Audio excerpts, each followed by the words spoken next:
¿Esto qué es?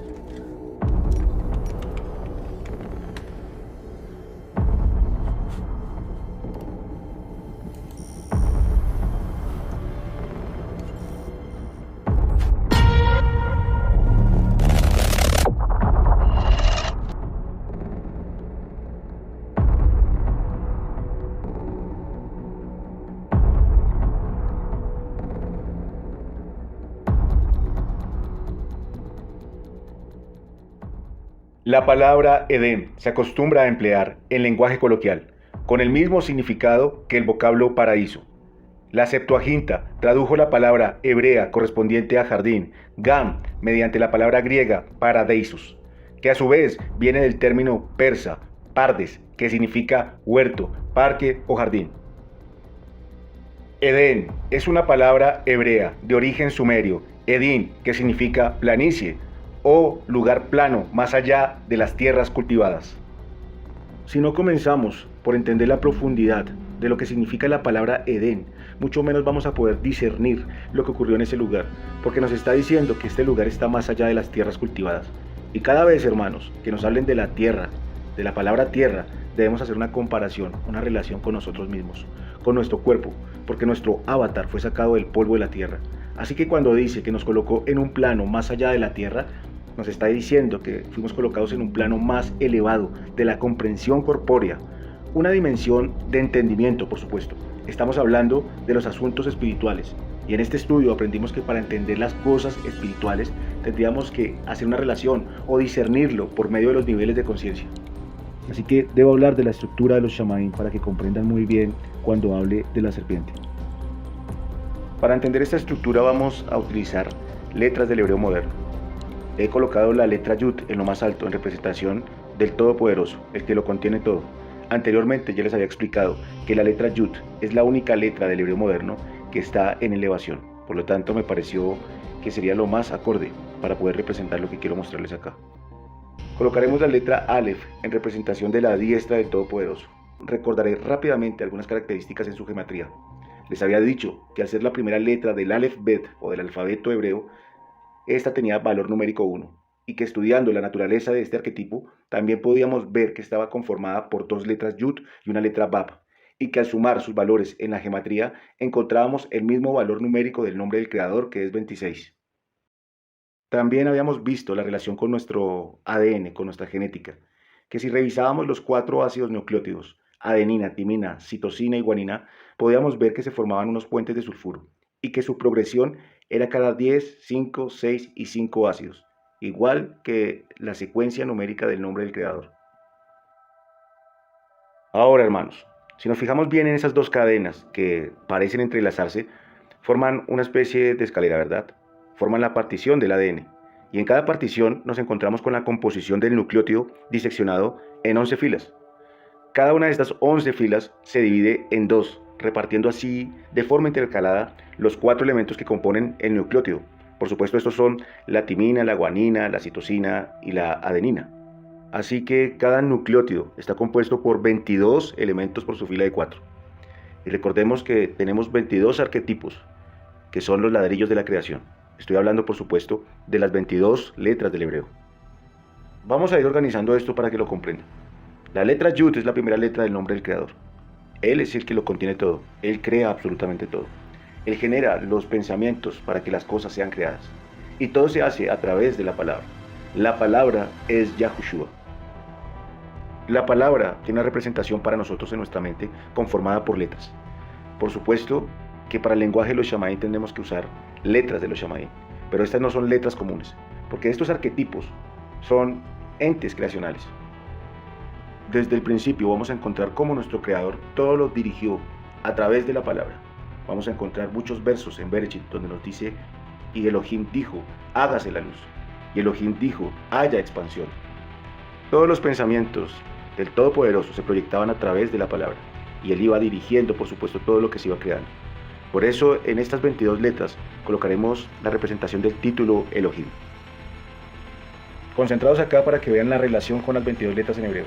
Tenemos 22 pares de cromosomas distintos que tienen el código para crear nuestro cuerpo, y un par más que tiene el código para determinar si el nuevo ser será hombre o mujer. de manera que tenemos 22 pares de cromosomas somáticos y un par de cromosomas sexuales. Esto es 23 pares de cromosomas. Cada cromosoma es una molécula empaquetada que si se estira asemeja a una larga escalera torcida. Es el famoso ácido desoxirribonucleico, mejor conocido como ADN. Espero que estén entendiendo la relación que hay en la numerología con la cantidad de letras en hebreo y con toda la información que se está dando sobre la genética del Adán. Recuerden que estas entidades creacionales, en sus diferentes presentaciones del hebreo, tienen un valor numérico o un símbolo para discernir. Recuerden también que en el estudio anterior yo les había mostrado en su gematría que podíamos encontrar también la representación de los 23 pares de cromosomas en el Adán.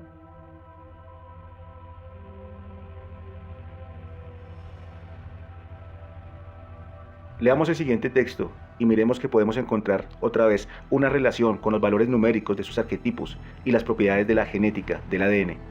Voy a leer, hermanos, pero ustedes mismos deben hacer el trabajo de ir haciendo la relación con la numerología que está en pantalla y los datos que yo voy dando en el texto. Quiero que comiencen a discernir de una manera mucho más profunda, porque nada de esto es casualidad. Recuerden, las casualidades en la Matrix no existen. El ADN es un largo polímero formado por unidades repetitivas, los nucleótidos. Una doble cadena de ADN mide de 22 a 26 Armstrong de ancho y una unidad mide 3.3 Armstrong de largo.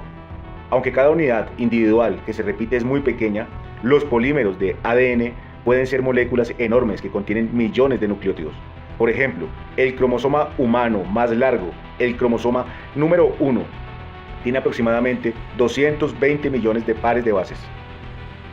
Como ven, de nuevo podemos encontrar una relación con los valores numéricos que he colocado en pantalla. Por supuesto que no es coincidencia. Espero ustedes hayan podido ver la relación. Podemos encontrar con la medida de la doble cadena del ADN de 22 a 26 Armstrong. 22 con las 22 letras, los 22 arquetipos. 26 con el valor numérico del creador. Otra relación que podemos ver en el texto es cuando nos hablan del cromosoma humano más largo. Cuando nos hablan del cromosoma número 1. Recuerden que la letra Aleph tiene valor numérico 1, ya que es la primera letra del Aleph Bet. Y luego nos dice que tiene aproximadamente 220 millones de pares de bases. En gematría, hermanos, cuando tenemos un 0 podemos excluirlo. La palabra para nosotros, en nuestro entendimiento primitivo, simplemente representa un conjunto de letras, una composición gramatical que luego es expresada mediante la fonética. Hemos sido restringidos, hermanos, mantenidos en ignorancia bajo un lenguaje demótico. De eso se ha encargado el sistema. Pero es necesario que abramos nuestra mente para el entendimiento de la palabra, porque a través de la palabra viene la información de los Shamaim. La información es un conjunto de datos que constituye un mensaje. Todo lo que se creó en el principio fue a través de la palabra de Yah Elohim. Todo pensamiento de lo más alto transmutaba en lo más bajo, tanto en lo macro como en lo micro, tanto en los cielos como en la tierra. La creación de la materia se hizo a través de estas entidades creacionales. Así como unimos letras para formar palabras, quiero que se imaginen que se van uniendo estas entidades creacionales. Cada vez que se van uniendo se van generando códigos, se van creando palabras, se van creando nombres, mensajes, se van creando mensajeros. Los mensajeros, los malajim, los ángeles, fueron como la mano de obra de la creación de la materia. Pero el poder divino, la chispa de vida, proviene de Yahushua. Recuerden quién es el camino, la verdad y la vida. ¿Quién es la vida? Yahushua HaMashiach, hermanos. Y eso quiero que lo tengan siempre presente, para que cuando lean la Torá, siempre lo hagan con mente de Mashiach. En el principio vemos cómo todo se hizo con el título Elohim, los cielos, la tierra, los entes vivientes, las luminarias. Y recuerden que en el principio el Adán se hizo a imagen de Elohim. Quiere decir que la representación de estos arquetipos, de todo lo que está en los cielos y la tierra, también se proyecta en el Adán. Si tomamos el valor numérico de 22, de las 22 letras del hebreo, de los 22 pares de cromosomas de la creación del cuerpo humano, y lo multiplicamos por la llave de 4, de las 4 letras del nombre del creador, tendríamos el resultado de 88. Y recuerden que en nuestra bóveda celeste, en nuestro firmamento, tenemos 88 constelaciones.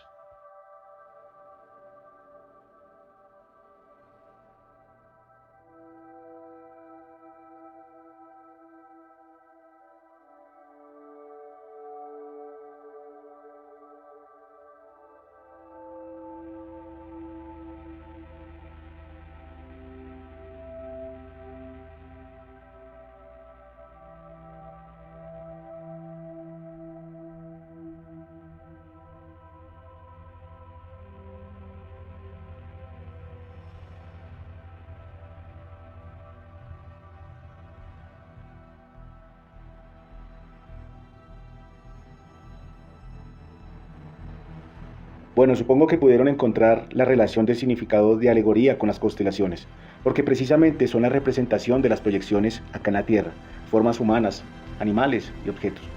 Por supuesto que la respuesta del Mashiach a esta pregunta es asombrosa, como todo lo que sale de él, pero eso hablaremos más adelante. No quiero que pierdan el hilo de las relaciones que estamos haciendo.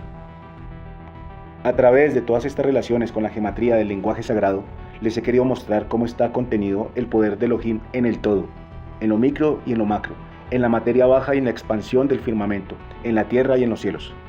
Con todo lo que se ha dicho, imagino que pueden entender un poco más la grandeza de lo que significa ser la imagen de Elohim, porque así como en el Elohim está el todo, en el Adán está la alegoría de ese todo.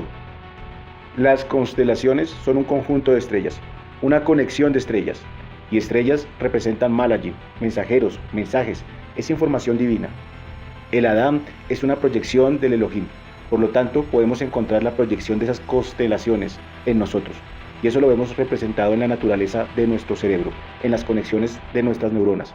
Ahí es donde se proyectan los pensamientos, los mensajes, los mensajeros. Así es como realmente podremos discernir sobre el Edén, sobre esa dimensión de entendimiento.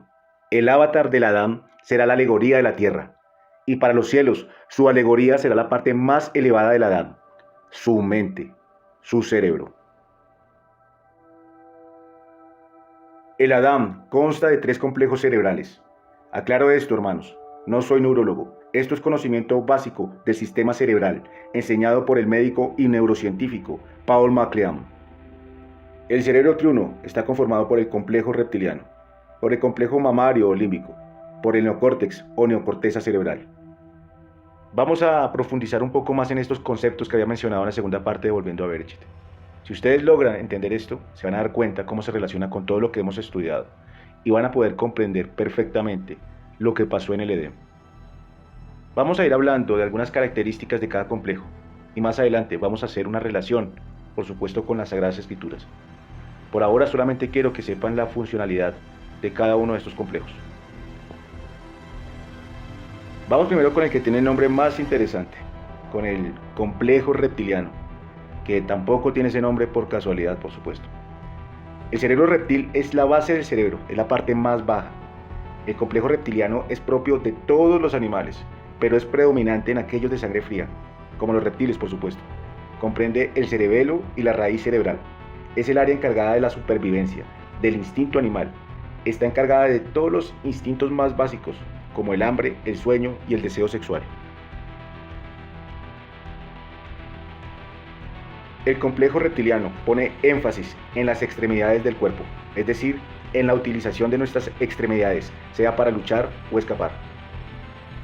El complejo mamario o límbico se encuentra bordeando el hipotálamo y el telencéfalo. Por esta razón se le atribuye el nombre de sistema límbico, de la raíz latina limbus, que significa borde, considerado el epicentro de la expresión emocional, facilitan la empatía y la socialización. Los mamíferos manifiestan cuidado y emociones, más que otros animales, demuestran un vínculo muy estrecho con sus crías y su manada. Especialmente los seres de sangre caliente, sienten profunda tristeza con la muerte de sus seres queridos. Ya que esta es una parte propia de los mamíferos, por eso también tiene su nombre. Pero el cerebro límbico se sitúa en la parte central del cerebro y contiene el hipocampo. Es el centro del control de las emociones.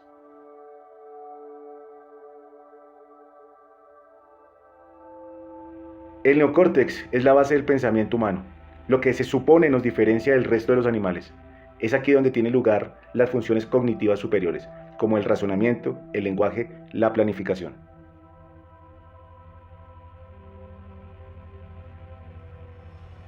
El neocórtex o la neocorteza cerebral se compone de 2 hemisferios, está bilateralizado, el derecho y el izquierdo. El hemisferio izquierdo corresponde a las facultades masculinas, la lógica, pensamiento lineal, es temporal, es objetivo, es repetitivo, es secuencial, comprende aritmética y ciencias, es competitivo. El hemisferio derecho es femenino y debe gobernar las emociones, la creatividad, intuición, pensamiento holístico y la subjetividad. Comprende el arte, la música, es cooperativo, espacial y global. Varias fuentes dividen la neocorteza cerebral en una sección prefrontal, que sería el máximo avance evolutivo, donde se efectúan actividades igualmente separadas por los hemisferios. El hemisferio izquierdo, el masculino, de la neocorteza cerebral prefrontal, genera planes, toma decisiones, crea nuevos contextos. El hemisferio derecho, el femenino, de la neocorteza cerebral prefrontal, enfatiza en el cuidado, en la atención, experimenta la novedad. Todo embrión vertebrado, cuando está en la formación de su sistema nervioso, se ve exactamente igual.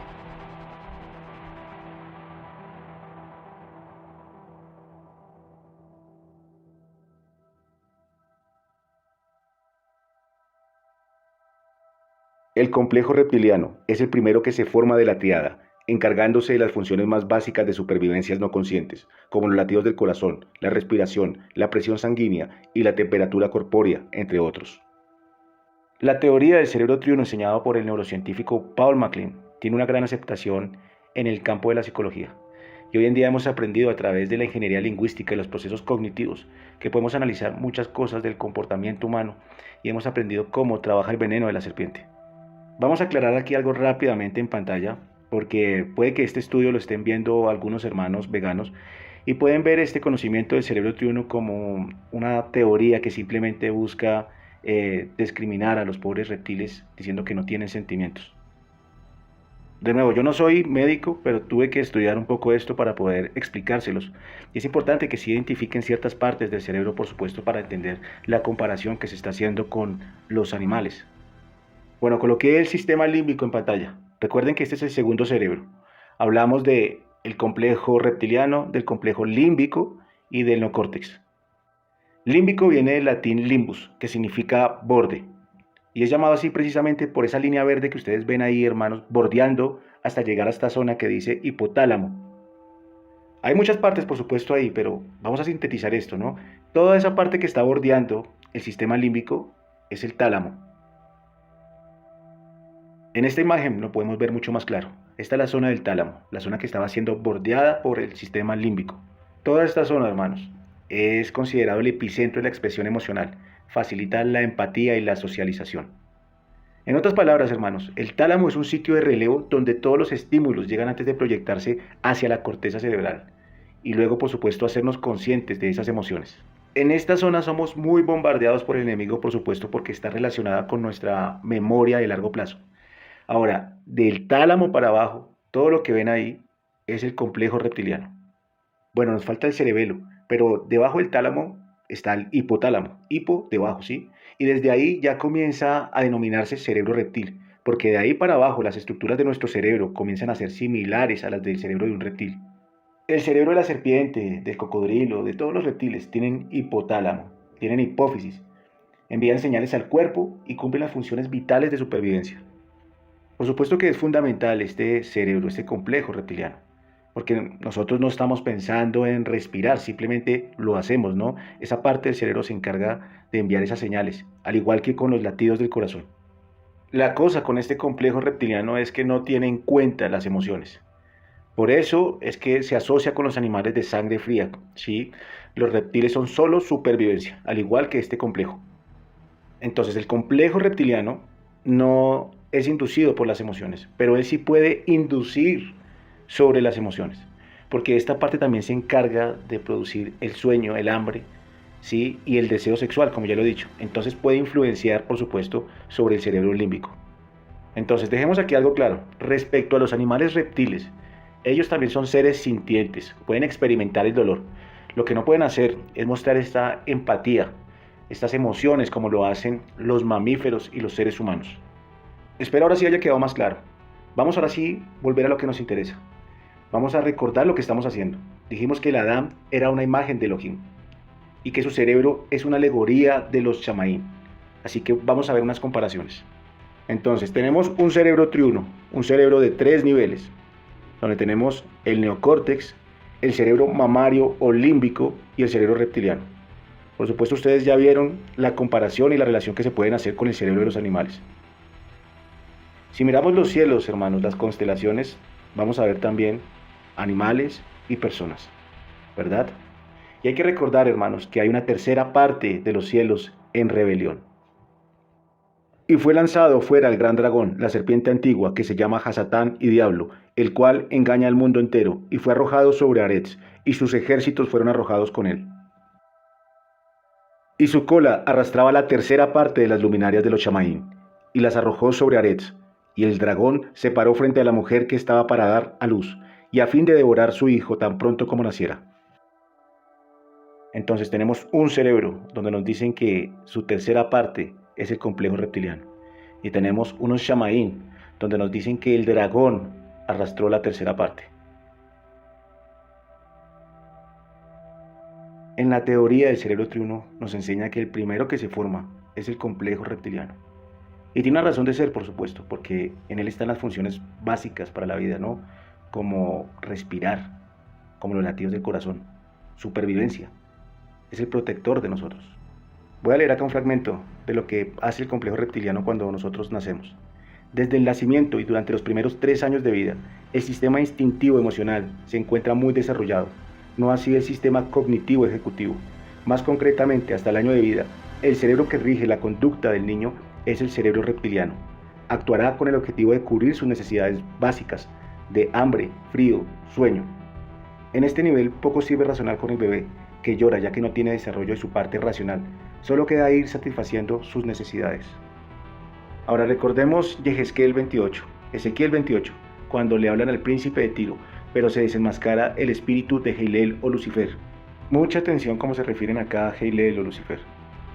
En Edén, en el huerto de Elohim estuviste, de toda piedra preciosa era tu vestidura, de cornerina, topacio, jaspe, crisólito, berilo y ónice, de zafiro, carbunclo, esmeralda y oro. Los primores de tus tamboriles y flautas estuvieron preparados para ti en el día de tu creación. Tú, querubín protector, yo te puse en el santo monte de Elohim. Allí estuviste en medio de las piedras de fuego, te paseabas. Perfecto eras en todos tus caminos, desde el día que fuiste creado hasta que se halló en ti maldad. En Edén, en el huerto de Elohim estuviste. Tú, querubín protector. Espero estén entendiendo la relación. En la teoría del cerebro triuno nos enseña que el primero en formarse es el cerebro reptiliano.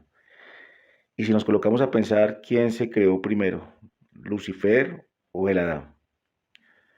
Bueno, si pensamos en la cronología que nos enseñan en Bereshit, podríamos pensar que fue primero Lucifer, ¿no? Ya que nos dicen que el hombre fue hecho hasta el 6.º día y que los ángeles se hicieron en el 2.º día, cuando hubo la expansión de los Shamaín. Entonces el complejo reptiliano se creó primero. Sí, nos protege, nos ayuda de supervivencia. Al igual que primero se creó Heilel o Lucifer, el querubín protector. Por supuesto sabemos que eso cambió. El mismo verso que acabamos de leer nos dice, hasta que se halló maldad en él.